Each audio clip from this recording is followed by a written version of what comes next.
এ যেন সিনেমার কাহিনী, আন্ডারওয়ার্ল্ডের লোমহর্ষক খুনের গল্প। পুরান ঢাকার ব্যবসায়ীরা বলছেন, চোরাই তার এবং বিভিন্ন অবৈধ পণ্যের ব্যবসার নিয়ন্ত্রণকে কেন্দ্র করে সোহাগকে নৃশংসভাবে খুন করে তারই সহযোগীরা। তারা এই হত্যাকাণ্ডের বিচার চান। সোহাগ সিন্ডিকেটের হাতেও বিভিন্ন সময় নির্যাতনের শিকার হয়েছে অনেকেই, যার ভিডিও ফুটেজ এসেছে ৭১-এর হাতে। সুমন তানভীরের প্রতিবেদনে বিস্তারিত।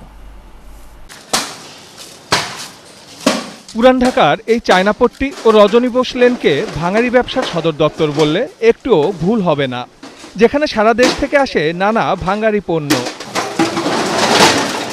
সেই তালিকায় যেমন আছে তামা, পিতল, দস্তা, সীসা, প্লাস্টিকের মতো বৈধ পণ্য, তেমন চোরাই তারসহ আছে নানা অবৈধ পণ্য।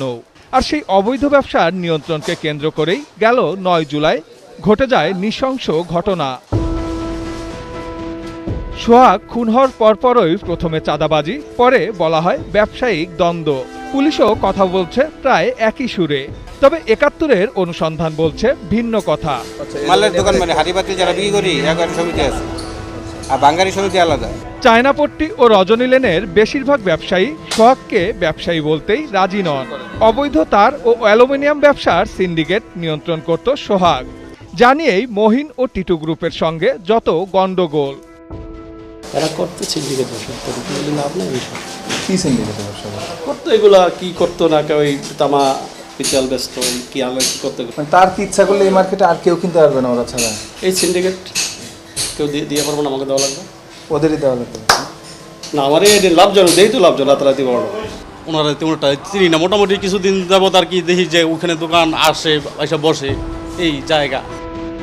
ওনার দোকানদার ছিল, করছে, আজকে করলে কালকে করে নাই, এটা হ্যাগো ফাংশন, এটা ওদের ব্যাপারে, গ্রুপিং ব্যাপার, এটা আমাদের কোনো জানা নাই।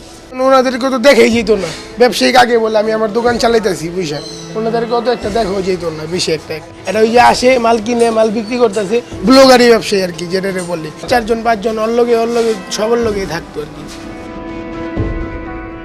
দলবল নিয়ে চলাফেরা করত সোহাগ। ৫ আগস্টের পর সব একসঙ্গে থাকলেও পরবর্তীতে দূরত্ব বাড়ে। এ সিন্ডিকেটের হাতে মাঝে মধ্যে নির্যাতনের শিকার হয় ব্যবসায়ীরাও। এমন একটি ভিডিও চিত্রও আসে ৭১-এর হাতে, যেখানে দেখা যাচ্ছে চেয়ার দিয়ে এক ব্যবসায়ীকে মারধর করছে সোহাগ। গত জানুয়ারি মাসের ঘটনা এটি। সেই ব্যবসায়ীর দোকানে গিয়ে তাকে না পাওয়া গেলেও কথা হয় ফোনে। পাওনা ৪ লাখ টাকা চাওয়ায় সোহাগের রোষানলে পড়তে হয় ফরিদকে। এই সিন্ডিকেটের হাতে জীবন খুইয়েছে এমন স্বজনেরও দেখা মেলে।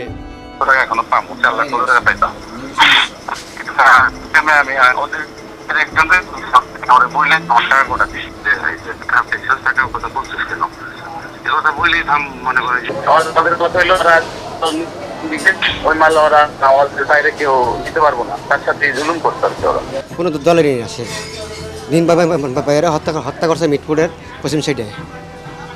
এই পর্যন্ত তার কোনো বিচার আমরা তো পাই নাই। সাফারি দিয়ে কোবাইছে, ইয়াদা বাইরে আইছে, যেইভাবে ওরা মারছে না এইভাবে বাইরে মারছে ওরা। সোহাগ, শরীফ, মামুন। এই অফিসের মতো এখানে সোফা টোপা লাগাই ভিতরে, কোনো অফিসের সোফা যেরকম লাগাতে হবে, সোফা টেবিল এগুলোর মধ্যে এখানে অফিসের মতো বইতো, আর থাই লাগাইল থাকতো। মানে একবার আক্রমণ হয়েছিল? হ্যাঁ, একবার না দুইবার না দুইবার হয়েছিল। ওই সোহাগরাই আক্রমণ করছিল? হ্যাঁ, সোহাগরা আসছিল? হ্যাঁ, সোহাগ আসছিল। কতজন পোলাপান আসছিল তখন? মনে হয় ২০-২৫ জন হবে। ও ভাঙ্গারি ব্যবসা করতো না, অন্য ওই সিন্ডিকেটে ব্যবসা করতো, কিন্তু এই ভাঙ্গারির সাথে সে নাম ভাঙ্গারি, যেমন আমাকে ছাড়া আর কেউ দিতে পারবেন না মাল, এই সিস্টেম আর কি। ১ টাকার দাম ওরা চাওয়া দিতে, মানে ও ছাড়া তো আর কেউ চলতে পারবে না। ও সারা কোটি চেন সারা বিস্তার করবে না। ১০ টাকার মাল ১ টাকা সব লিখে পোলাপানটা করতো, ওরা চলে গেল। ও আইসা ফাপড় মালাম বিএমপি করে। এই নৃশংসতার বিচার চায় মিটফোর্ড এলাকার সব ব্যবসায়ী। সেই সঙ্গে চায় সিন্ডিকেট মুক্ত ব্যবসা করার অধিকার। পুলিশ এখন পর্যন্ত এ ঘটনায় ৭ জনকে গ্রেপ্তার করেছে। প্রত্যেকটা বিষয়ে অবশ্যই পর্যালোচনা করে দেখব, এখানে আপনার মূল মোটিভটা কি ছিল, সেটার যে অন্যান্য সম্ভাব্য কারণ কি হতে পারে, সেগুলো আমরা সবকিছুই পুঙ্খানুপুঙ্খভাবে বিশ্লেষণ করব। সোহাগ হত্যাকাণ্ডের বিচার বিভাগীয় তদন্ত চেয়ে হাইকোর্টে রিট করেছেন এক আইনজীবী। সুমন তানভীর, ৭১, ঢাকা।